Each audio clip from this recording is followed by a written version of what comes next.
Welcome to స్వతంత్ర. నేను విజయ్. ముందు హెడ్లైన్స్ చూద్దాం. ఏపీ రాజకీయంలో డ్రగ్స్ కలకలం, అధికార ప్రతిపక్షాల మధ్య మాటల యుద్ధం.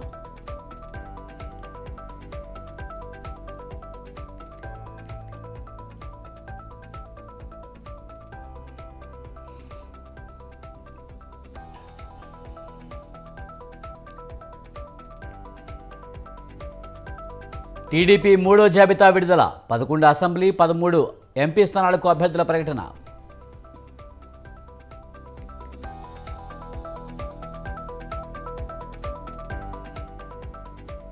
మరో 2 లోక్సభ అభ్యర్థులను ప్రకటించిన బీఆర్ఎస్. నాగర్ కర్నూలు నుంచి ఆర్ఎస్పీ, మెదక్ నుంచి వెంకటరామరెడ్డి. కాంగ్రెస్ వైపు చూస్తున్న గులాబీ నేతలు. కేకే మేయర్ గద్వాలను కలిసిన మున్షి.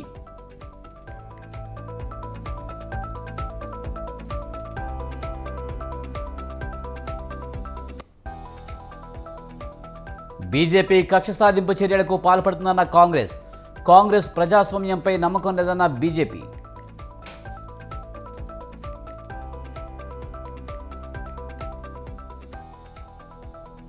ఈడీ కస్టడీకి అరవింద్ కేజ్రీవాల్. 6 రోజుల కస్టడీకి ఇచ్చిన రౌస్ ఎవెన్యూ కోర్టు.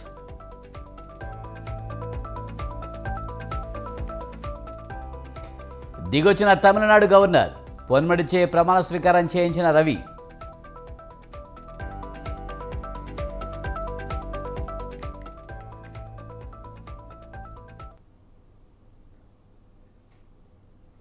టీడీపీ అభ్యర్థుల మూడో జాబితా విడుదలైంది. 11 అసెంబ్లీ స్థానాలతో పాటు 13 ఎంపీ అభ్యర్థులను ఆ పార్టీ ప్రకటించింది. ఇదివరకే 128 అసెంబ్లీ స్థానాలకు అభ్యర్థులను ప్రకటించగా తాజాగా మరో 11 మందిని ప్రకటించింది. 5 అసెంబ్లీ, 4 ఎంపీ స్థానాలను పెండింగ్లో ఉంచింది. పొత్తులో భాగంగా 144 అసెంబ్లీ, 17 పార్లమెంటు స్థానాల్లో టీడీపీ పోటీ చేయనుంది.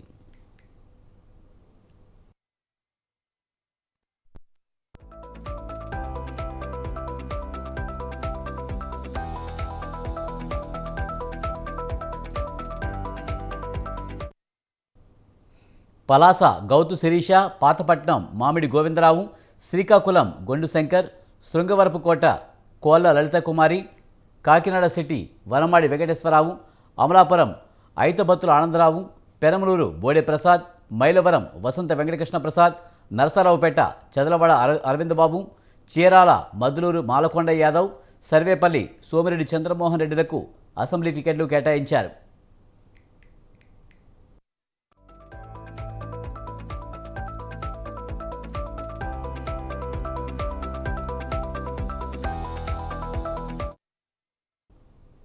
ఇక పార్లమెంటుకు పోటీ చేసే అభ్యర్థులను కూడా టీడీపీ ప్రకటించింది.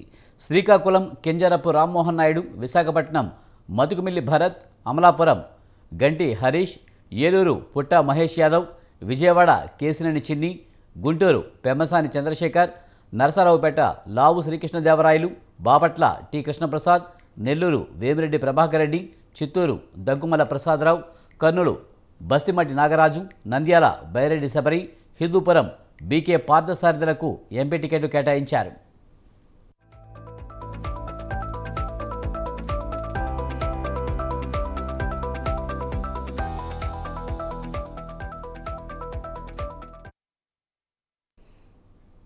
ఎన్నికలకు వేళ పిఠాపురం వైఎస్ఆర్ కాంగ్రెస్ పార్టీలో విభేదాలు భగ్గుమంటున్నాయి. ఎమ్మెల్యే పెండం దొరబాబు, అసెంబ్లీ సమన్వయకర్త వంగగీత మధ్య వర్గపోరు ఇప్పటికీ కొనసాగుతుంది. వచ్చే ఎన్నికల్లో జనసేన అధినేత పవన్ కళ్యాణ్ ఓడించేందుకు, పార్టీ శ్రేణులను ఏకతాటిపైకి తెచ్చేందుకు సీఎం జగన్ పనిచేస్తుంటే పార్టీలోని వర్గ విభేదాలు వైసీపీ అధిష్టానానికి తలనొప్పిగా మారాయి. ఎన్నికల్లో నియోజకవర్గ నేతలు అందరూ కలిసి పనిచేయాలని సీఎం జగన్ చెబుతున్నా నాయకులు మాత్రం పెడచెవిన పెడుతున్నారు. నియోజకవర్గంలో MLA Dorababu versus YCP MLA అభ్యర్థి వంగగీత అన్నట్లుగా రాజకీయం సాగుతుంది.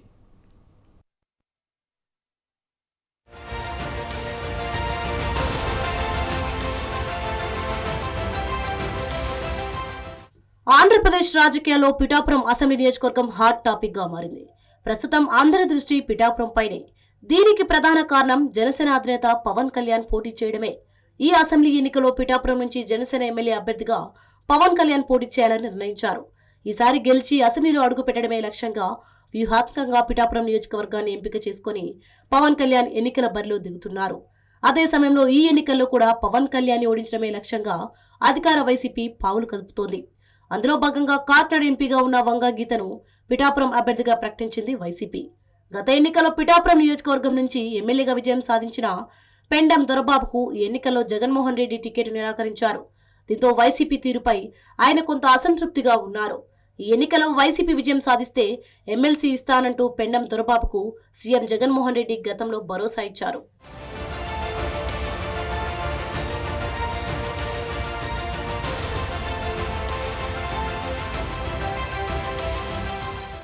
పిఠాపురం నియోజకవర్గంలో వైసీపీ ఎమ్మెల్యే అభ్యర్థి వంగ గీత, ఎమ్మెల్యే పెండం దొరబాబు ఇప్పటికీ ఎడముఖం పెడముఖంగానే ఉన్నారు.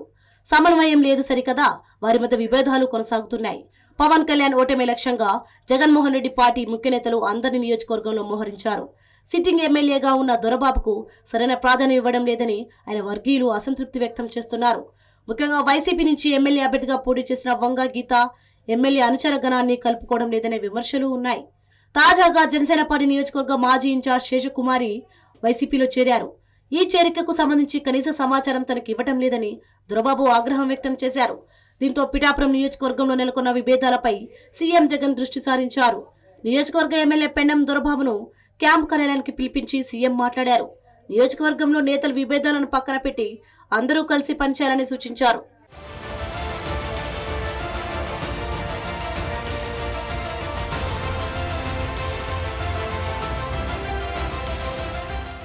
అదే సమయంలో వైసీపీ పిఠాపురం అభ్యర్థి వంగ గీత వ్యవహార శైలిపైన పెండం దొరబాబు సీఎంకు ఫిర్యాదు చేసినట్లు ఆ పార్టీ వర్గాలు చెబుతున్నాయి.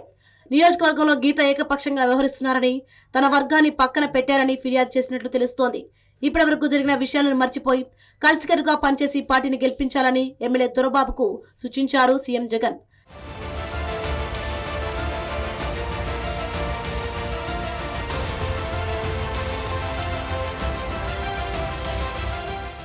జనసేన అధినేత పవన్ కళ్యాణ్ ఎలాగైనా ఓడించాలని సీఎం జగన్ తో పాటు జిల్లా నేతలు తీవ్ర ప్రయత్నాలు చేస్తున్నారు. నియోజకవర్గంలో ఎమ్మెల్యే పోటీ చేసే అభ్యర్థుల మధ్య సమన్వయం లేకపోవడం పార్టీకి ఇబ్బందిగా మారింది. సీఎం జగన్ ఇద్దరి మధ్య సయోధ్య కుదిర్చేందుకు ప్రయత్నాలు చేస్తున్నా అవి ఎంతవరకు ఫలిస్తాయనేది ప్రశ్నార్థకం. మరోవైపు వచ్చే ఎన్నికలో ప్రతి ఇంటికి అధికార పార్టీ ₹1,00,000 ఇచ్చినా తానే గెలిచి తీరుతానంటున్నారు పవన్ కళ్యాణ్. టీడీపీ జనసేన కూటమిలో టికెట్ ఆశించి భంగపడిన టీడీపీ నేతలు కూడా వచ్చే ఎన్నికల్లో పవన్ కళ్యాణ్ కు మద్దతు ఇవ్వాలని తాజాగా నిర్ణయించారు. ఒకవైపు పవన్ కళ్యాణ్ అందరి మద్దతు పొందుతుంటే పిఠాపురం వైసీపీలోని విభేదాలు రచ్చకెక్కడం ఆ పార్టీ గెలుపుపై ప్రభావం చూపే అవకాశం ఉందని వైసీపీ వర్గాలే చెబుతున్నాయి. బీఆర్ఎస్ పార్టీకి దెబ్బ మీద దెబ్బ తగులుతున్నాయి. పార్టీకి చెందిన ఎమ్మెల్యేలు, ఎంపీలు వరుసగా రాజీనామాలు చేస్తున్నారు. తాజాగా హైదరాబాద్ మేయర్ గద్వాల విజయలక్ష్మితో కాంగ్రెస్ పార్టీ వ్యవహారాల ఇన్ఛార్జ్ దీపదాస్ మున్షి భేటీ అయ్యారు. మేయర్ ఇంట్లోనే ఆమె చర్చలు జరిపారు. తాజా రాజకీయాలపై చర్చించారు. ఈ సందర్భంగా కాంగ్రెస్లోనికి రావాలని మేయర్ గద్వాల విజయలక్ష్మిని దీపదాస్ మున్షి ఆహ్వానించారు. అయితే కార్యకర్తలతో చర్చించిన తర్వాత నిర్ణయం తీసుకుంటారని మేయర్ తెలిపారు. BRS general secretary, MP K Keshavarao కుమార్తె అయిన గద్వాల విజయలక్ష్మి 2016లో జీహెచ్ఎంసీకి జరిగిన ఎన్నికల్లో బీఆర్ఎస్ తరపున బంజారాహిల్స్ కార్పొరేటర్గా పోటీ చేసి గెలిచారు. 2021లో రెండోసారి గెలిచి మేయర్గా ఎన్నికయ్యారు. హైదరాబాద్లోని బీఆర్ఎస్ కార్పొరేటర్లపై కాంగ్రెస్ నేతలు దృష్టి పెట్టారు. ఇప్పటికే కాంగ్రెస్లోనికి 10కి పైగా కార్పొరేటర్లు బీఆర్ఎస్ను వీడి కాంగ్రెస్లో చేరారు. ఈ మధ్య డిప్యూటీ మేయర్ మోతా శ్రీలతారెడ్డి దంపతులు కాంగ్రెస్లో చేరారు. తాజాగా మేయర్ సైతం కాంగ్రెస్లో చేరే అవకాశం కనిపిస్తోంది.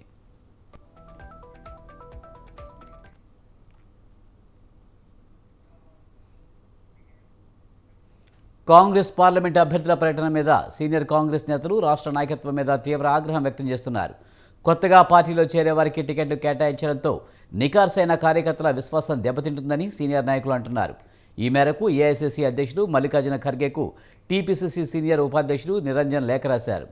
కాంగ్రెస్ 2వ జాబితాలో 5 పేర్లు ప్రకటించగా అందులో 4 ఇతర పార్టీల నుంచి వచ్చిన వారే ఉన్నారని అభ్యంతరం తెలిపారు. నాయకులు ఎవరైతే పనిచేసిండ్రో, ఎవరైతే పనిచేసి కష్టపడి పార్టీని అధికారంలోకి తీసుకొచ్చిండ్రో, అధికారంలోకి వచ్చిన తర్వాత మళ్ళీ ఏవైనా ఎన్నికలు జరిగితే మాకు కూడా అవకాశం దొరుకుతుందని భావిస్తున్న తరుణంలో అనేది కాంగ్రెస్ పార్టీకి చాతకాన్నట్టు ఇప్పుడు ఈ అధికారంలో ఉన్న నాయకులకు చాతగాదినట్టు నిన్నటి వరకు వేరే పార్టీలో ఉండి కాంగ్రెస్ను తిట్టిన వారికి తీసుకొచ్చేసి టికెట్లు ఇస్తలే కాంగ్రెస్ కార్యకర్తలు ఏ విధంగా భావించాలి? సిగ్గుతో తల వంచుకోవాల్సినటువంటి పరిస్థితి ఉంది. ప్రజలు ఎందుకు కాంగ్రెస్కు ఓటేసిండ్రు? మార్పు కావాలని ఓటేసిండ్రు. బీఆర్ఎస్ ప్రభుత్వం మారాలని ఓటేసిండ్రు. మరి మీరు ఖైరతాబాద్ ఎమ్మెల్యే దానం నాగేందర్కు తెలంగాణ హైకోర్టు నోటీసులు జారీ చేసింది. దానం ఎన్నికను రద్దు చేయాలని కాంగ్రెస్ నేత విజయారెడ్డి హైకోర్టులో పిటిషన్ దాఖలు చేశారు. ఈరోజు హైకోర్టులో విచారణకు రాగా జస్టిస్ విజయసేన్ రెడ్డి విచారణ చేపట్టారు. పిటిషనర్ తరపున న్యాయవాది సుంకర నరేష్ వాదనలు వినిపించారు. ఎన్నికల్లో దానం నాగేందర్ ఓటర్లను ప్రలోభపెట్టారని న్యాయవాది తెలిపారు. ఓటర్లకు డబ్బులు పంచడంతో పోలీస్ స్టేషన్లలో కేసు నమోదయ్యాయని కోర్టుకు వెల్లడించారు. తన భార్య పేరు మీద ఉన్న ఆస్తుల వివరాలు నామినేషన్ పత్రాల్లో పేర్కొనలేదన్నారు. వాదనలు విన్న కోర్టు వివరణ ఇవ్వాలంటూ ఎమ్మెల్యే దానంకు నోటీసులు జారీ చేసింది. తదుపరి విచారణను హైకోర్టు వచ్చే నెల 18వ తేదీకి వాయిదా వేసింది.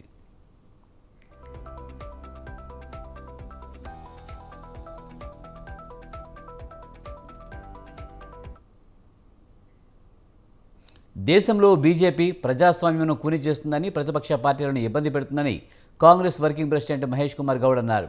కాంగ్రెస్ పార్టీ బ్యాంక్ అకౌంట్లను సీజ్ చేసి దాదాపు 210 కోట్ల రూపాయలను ఫ్రీజ్ చేశారని ఆరోపించారు.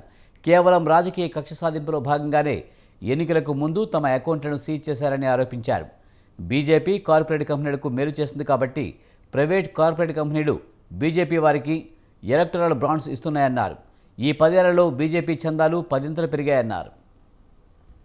11 అకౌంట్స్ని సీజ్ చేయడమే కాకుండా దాంట్లో ఫోర్స్ఫుల్గా 115.32 కోట్లు విత్డ్రా చేయడం, దాంతోపాటు 210 కోట్లని దాదాపు 11 అకౌంట్లు ఉన్నటువంటి 210 కోట్లని సీజ్ చేసినట్టు సందర్భం 4 బ్యాంకుల్లో. కారణం ఏమిటంటే ఒక విచిత్రమైన కారణం, ఇదేదో ఇప్పటి కేసు కాదు. దాదాపు 6-7 సంవత్సరాల క్రితం మాకు వచ్చినటువంటి 210 కోట్ల డొనేషన్స్లో కేవలం 14,49,000 రూపాయలు ఎంపీలు అది క్యాష్ రూపంలో ఇచ్చినారని ఒక నెపంతో ఈ అకౌంట్ సీజ్ చేయడం జరిగింది. అంటే దాదాపు 199 కోట్లు అంటే 14 లక్షలు. ఇవన్నీ కూడా చూస్తూ ఉంటే రాజకీయంగా ఎంత దిగజారుడుతనానికి. అకౌంట్ సీజ్పై కాంగ్రెస్ నేతలు చేస్తున్న వ్యాఖ్యలను రాజ్యసభ సభ్యుడు బీజేపీ నేత లక్ష్మణ్ ఖండించారు. రాహుల్ గాంధీకి ప్రజాస్వామ్యం మీద నమ్మకం లేదన్నారు. అకౌంట్ సీజ్ విషయంలో ఢిల్లీ హైకోర్టు చెంపపెట్టలాంటి తీర్పు ఇచ్చిందన్నారు. కాంగ్రెస్ రాజకీయంగా విమర్శలు చేయడంపైనే దృష్టి సారించిందన్నారు. చివరకు కోర్టులను కూడా నిందించే స్థాయికి దిగజారని అన్నారు.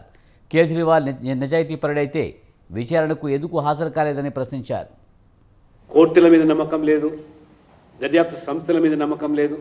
ఇవాళ ఢిల్లీ హైకోర్టు చెంపపెట్టలాంటి తీర్పునిచ్చింది. ఇవాళ మీ బ్యాంకులు అకౌంట్ సీజ్ అయిన మీద హైకోర్టు జోక్యం చేసుకునే ప్రసక్తి లేదు. ఆ సీజ్ చేసుకున్నటువంటి ఆ ఫ్రీజ్ అయినటువంటి అకౌంట్స్ తెరిపించడానికి ఏమాత్రం కూడా సుముఖం. అంటే మీకు న్యాయస్థానాల మీద నమ్మకం లేదు, మీకు ఇన్కమ్ ట్యాక్స్ వాళ్ళు తాకి తెలిస్తే దానికి జవాబు చెప్పి తప్పైతే పెనాల్టీలు కట్టి పోల్చింది పోయి ఎంతసేపు రాజకీయంగా మీరు దుమ్మెత్తిపోయారు. చివరికి కోర్టుల మీద కూడా వారు ఆ రకంగా వక్రభాషను చెప్తున్నారంటే దేని మీద మీకు అంటే మీరు చెప్పిందే వేదం కావాలన్నా, మీరు చెప్పిందే ఇవాళ ఒక రాజ్యాంగం కావాలన్నా? హైకోర్టు ఇవాళ ఢిల్లీ హైకోర్టు ఇచ్చింది. తెలంగాణలో పట్టు కోసం పాకులాడుతుంది బీజేపీ. పార్లమెంట్ ఎన్నికల పోరులో అధిక స్థానాలు నెగ్గి కమలం హవా చాటాలని ఉవ్విలూరుతుంది. ఈ క్రమంలోనే కాంగ్రెస్ బీఆర్ఎస్లకు ధీటుగా పావులు కదుపుతోంది. ఎన్నడూ లేనంతగా పార్టీ సిద్ధాంతాలను పక్కన పెట్టి పార్టీ ఫిరాయించిన నేతలకే ఎక్కువ టికెట్లు కేటాయించి బరిలోకి దింపింది. సిట్టింగ్ సీటుకు సైతం మొండి చేయి చూపించింది. అభ్యర్థుల ప్రకటనకు ఒక్కరోజు ముందు బీజేపీ కండువా కప్పుకున్న టికెట్ ఇచ్చింది. మరి ఈ సరికొత్త వ్యూహం కమలనాథులకు కలిసి వస్తుందా? ఈ పొలిటికల్ ఎక్స్పెరిమెంట్ ఫలిస్తుందా?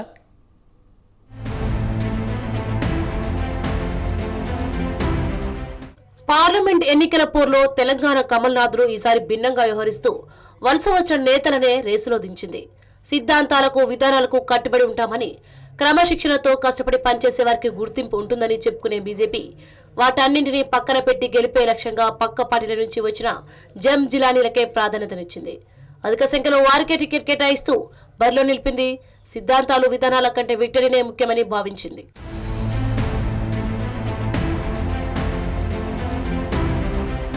తెలంగాణలో మొత్తం 17 స్థానాలకు గాను 8 స్థానాల్లో ఇతర పార్టీ నుంచి వచ్చిన వలస నాయకులకే టికెట్ ఇచ్చింది. చివరికి సిట్టింగ్ ఎంపీకి కూడా మొండి చేయి చూపింది. ఆదిలాబాద్ సిట్టింగ్ ఎంపీ అయిన సోయం బాపురావును పక్కన పెట్టి బీఆర్ఎస్ నుంచి వచ్చిన నాగేష్ కు అవకాశం కల్పించింది. అభ్యర్థుల జాబితా ప్రకటించే ఒక్కరోజు ముందు బీఆర్ఎస్ నుంచి బీజేపీలో చేరిన ఎంపీ బీబీ పాటిల్ కు జహీరాబాద్ నుంచి పోటీలో నిలిపింది. అలాగే నాగర్ కర్నూలు నుంచి బీఆర్ఎస్ ఎంపీ రాములు కుమార్ అయిన భరత్ కు టికెట్ ఇచ్చింది. అదేవిధంగా బీఆర్ఎస్ లో ఉన్నప్పుడు బీజేపీ నాయకులపై దాడులు చేసి కేసులు పెట్టించిన మాజీ ఎమ్మెల్యే సైదిరెడ్డికి సైతం నల్గొండ టికెట్ కేటాయించింది. మహబూబాబాద్ టికెట్ ను గులాబీ గుటి నుంచి వచ్చిన సీతారాం నాయక్ కు ఇచ్చింది. హైదరాబాద్ సీట్ను తనకు కేటాయించాలని గోషామహల్ ఎమ్మెల్యే రాజాసింగ్ హైకమాండ్ కు ఎన్నిసార్లు మొరపెట్టుకున్నా పట్టించుకోకుండా బీజేపీలో కనీస సభ్యత్వం కూడా లేని మాధవీలతకు అవకాశం ఇచ్చింది. ఇక ఖమ్మం, వరంగల్ సీట్ల పరిస్థితి కూడా ఇంతేనన్న టాక్ వినిపిస్తోంది.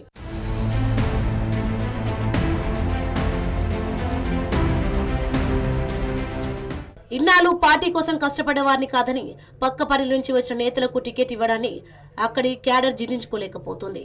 ఈ వ్యవహారంపై అధిష్టానాన్ని సూటిగా ప్రశ్నించినట్లు సమాచారం.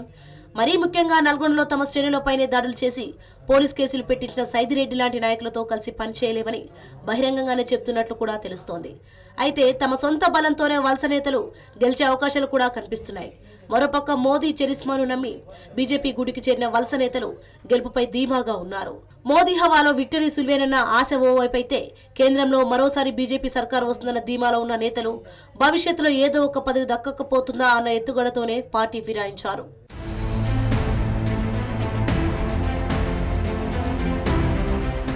మరి బీజేపీ వ్యూహాలు ఫలిస్తాయా? జం చిరానీలకు స్థానిక నేతలు పూర్తి స్థాయిలో మద్దతునిస్తారా? కమల్నాథుల ఎలక్షన్స్ ఎక్స్పెరిమెంట్ సక్సెస్ అవుతుందా అన్నది తెలియాలంటే ఎన్నికల ఫలితాల వరకు వేచి చూడాల్సిందే. తెలంగాణలో ఇండియా కూటమి నేతలు ఎవరికి వారే యమునా తీరే అన్న చందంగా వ్యవహరిస్తున్నారు. పార్లమెంట్ ఎన్నికల సమయంలోనూ సిపిఐ నేతలకు ఎదురుచూపు తప్పడం లేదు. సింగిల్ సీట్ ప్లీజ్ అంటున్న కాంగ్రెస్ నేతలు మౌనవ్రతం పాటిస్తుండటంతో వారిలో అసంతృప్తి మరింత ఎక్కువ అవుతుంది. సిపిఎం దూకుడుగా వ్యవహరిస్తూ ఒంటరిగా బరిలోకి దిగుతుంటే నిరీక్షణలో ఉన్న సిపిఐ నాయకులు అసెంబ్లీ ఎన్నికల అనుభవం ఎదురుకాకుండా జాగ్రత్త పడాలన్న వ్యూహంలో ఉన్నారు.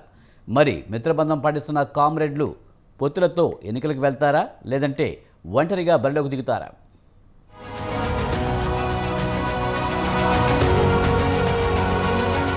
పార్లమెంట్ ఎన్నికల వేళ తెలంగాణ రాజకీయాలు మరింత కాకరేపుతున్నాయి. గెలుపే లక్ష్యంగా ఎవరికి వారు తమ వ్యూహాలకు పదును పెడుతూ ముందుకు సాగుతున్నారు. తమ రేసుగుర్రాలను ప్రకటిస్తూ ప్రచార హోరుతో దూసుకుపోతున్నారు. అయితే ఇలాంటి పరిణామాల మధ్య ఇంకా కాంగ్రెస్ వైపే చూస్తున్నారు కామ్రేడ్లు. కనీసం ఒక్క సీటైనా ఇవ్వాలని డిమాండ్ చేస్తున్నారు. అయితే కాంగ్రెస్ లో ఆశావాహులు అధికంగా ఉండడం, ఇతర పార్టీల నుంచి చేరికలు జోరందుకుని ఫుల్ జోష్ లో ఉండడంతో హస్తం నేతలు నోటి వెంట పొత్తు మాట రావడం లేదు. కానీ ఇండియా కూటమిలో భాగమైన తమకు పొత్తు ధర్మంగానైనా ఒక సీటు ఇవ్వకపోతారా అన్న ఆశతో ఎదురు చూస్తున్నారు కమ్యూనిస్టులు.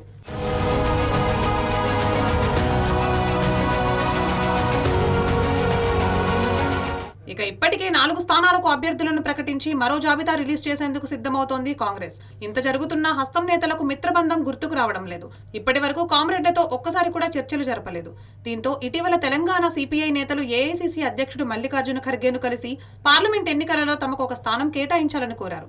అయితే రాష్ట్ర నాయకత్వం చర్చలు జరుపుతోందని వారితో చెప్పుకొచ్చారు.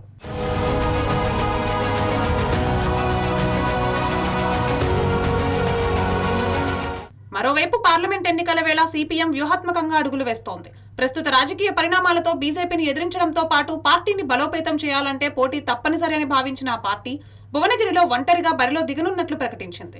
అంతేకాదు అనేక పదవులు నిర్వహించిన మహ్మద్ జహంగీర్ ను భువనగిరి నుంచి పోటీలో నిలిపి తాము బలంగా ఉన్న స్థానాల్లో పోటీకి సిద్ధంగా ఉన్నామన్న సంకేతాలు ఇస్తోంది. ఇక ఇండియా కూటమిలో భాగమైనందున సిపిఎంతో కాంగ్రెస్ పొత్తు పెట్టుకోవాలని భావిస్తే ఖమ్మం, పెద్దపల్లి, మహబూబ్ నగర్, నల్గొండ స్థానాలను ఆశిస్తోంది సిపిఎం. అయితే ఇప్పటికే నల్గొండ నుంచి జానారెడ్డి కుమారుడు రఘువీర్ రెడ్డిని మొదటి జాబితాలో కాంగ్రెస్ ప్రకటించింది. మిగిలిన 3 స్థానాల్లో అయినా ఒకటి కేటాయించి భువనగిరి నుంచి తప్పుకోండని కోరితే అందుకు సిద్ధంగా ఉంది సిపిఎం పార్టీ.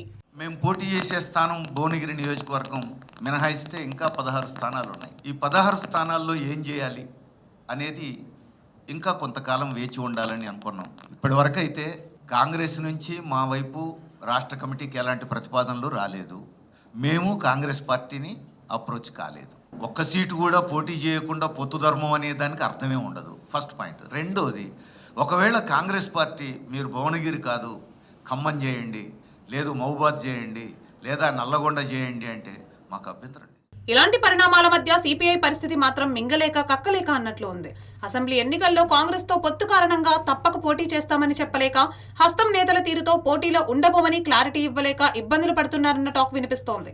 అభ్యర్థులను ప్రకటిస్తూ కాంగ్రెస్ ముందుకు వెళ్తుంటే ఒక్క సీటైనా కేటాయించకపోతారా అన్న ఆశాభావంలో ఊగిసలాడుతున్నారు. ఇండియా కూటమిలో ఉన్నందుకే వేచి చూసే ధోరణి అవలంబిస్తున్నామని, లేదంటే ఒంటరిగా బరిలో దిగే సత్తా తమకు ఉందని చెబుతున్నారు. ఎన్నికలకు ఇంకా కొంత సమయం ఉన్నందున తమకు గట్టి పోటీ ఉన్న పార్లమెంటు స్థానాల్లో పోటీ చేసి తమ బలాన్ని నిరూపించుకుంటారో, లేక చివరి నిమిషంలో ఏదైనా జరిగే అవకాశం ఉంది కాబట్టి కాంగ్రెస్ తో జతకట్టి ముందుకు సాగుతారో వేచి చూడాలి మరి.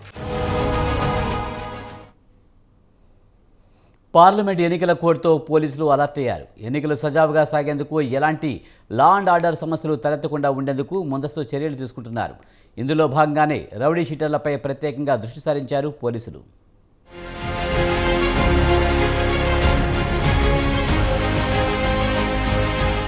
పార్లమెంట్ ఎన్నికల నగారా మోగడంతో ఎన్నికల కోడ్ అమల్లోకి వచ్చింది.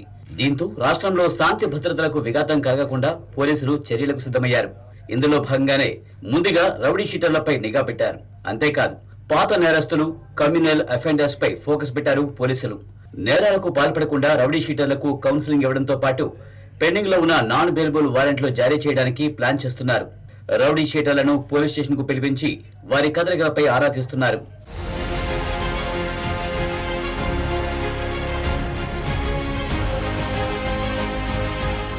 ఎన్నికల్లో ఎలాంటి గొడవలు చేయకుండా ముందస్తు చర్యల్లో భాగంగా హైదరాబాద్, సైబరాబాద్, రాచకొండ పోలీస్ కమిషనరేట్లలో రౌడీ షీటర్లకు పోలీసులు కౌన్సిలింగ్ ఇస్తున్నారు. కొన్ని కేసుల్లో కనిపించకుండా పోయిన వారిపై ప్రత్యేక నిఘా పెట్టిన పోలీసులు వారి కూపీ లాగే ప్రయత్నంలో ఉన్నారు. అలాగే మరికొంతమంది ఇంటికి నేరుగా వెళ్లి కౌన్సిలింగ్ ఇస్తున్నారు. రీసెంట్ గా జరిగిన అసెంబ్లీ ఎన్నికల్లో కొందరు పాత నేరస్తులు పోలీసుల హెచ్చరికలను బేఖాతరు చేశారు. దీంతో వారిపై కూడా దృష్టి సారించారు.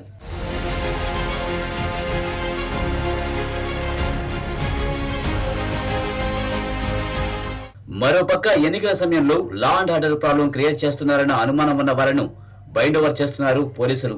3 పోలీస్ కమిషనరేట్ల పరిధిలో దాదాపు 3,500 మంది రౌడీ షీటర్లు రికార్డుల్లో నమోదయ్యారు. వీరితో పాటు వివిధ కేసుల్లో నిందితులుగా ఉన్న వాళ్లపైన పోలీసులు నిఘా పెట్టారు. సిటీతో పాటు సిటీ అవుట్కట్స్ ప్రాంతాల్లో ప్రైవేట్ దందాలు, రియల్ ఎస్టేట్ వ్యాపారం, హోటళ్లు, హవాలా, హత్యలు, బెదిరింపులకు పాల్పడుతున్న A1 రౌడీ షీటర్లు 1000 మంది వరకు ఉన్నట్లు పోలీసు రికార్డుల ద్వారా తెలుస్తోంది.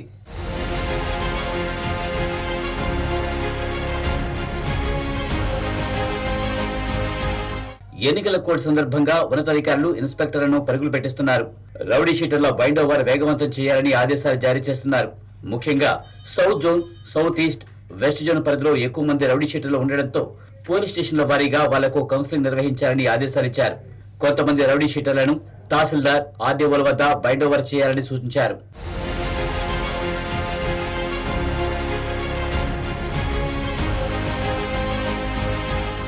రౌడీ షీట్ ఉన్న వాళ్ళు ఎవరి దగ్గర ఏం పని చేస్తున్నారన్న దానిపై ఆరా తీస్తున్నారు పోలీసులు. వారి రోజువారీ కదలికలపై నిత్యం మానిటరింగ్ చేయాలన్న ఉన్నతాధికారుల సూచనల మేరకు కూపీలాగుతున్నారు. ఇంకా కొందరు రౌడీ షీటర్లు ఇల్లు మార్చడంతో ప్రస్తుతం వాళ్ళు ఎక్కడ ఉంటున్నారన్నది ఆరా తీస్తున్నారు. మరోవైపు ప్రస్తుతం అజ్ఞాతంలో ఉన్న రౌడీ షీటర్లపై పోలీసులు ఫోకస్ చేస్తున్నారు. కేపీహెచ్బీ పిఎస్ లో అత్యధికంగా 5, సూరారంలో 4, ఎస్ఆర్ నగర్ లో 4, తుకారం గేట్ లో 4, సైదాబాద్ లో 2, పేట్ బషీరాబాద్ లో 2, కంచన్బాగ్ లో 2 అజ్ఞాతంలో ఉన్నట్లు గుర్తించారు పోలీసులు. ప్రస్తుతం వీరంతా ఎక్కడున్నారన్న దానిపై కూపీలాగుతున్నారు. పోలీసు రికార్డులను బట్టి రౌడీ షీటర్లపై ప్రతి జోన్ లో డీసీపీ మానిటరింగ్ చేయనున్నారు.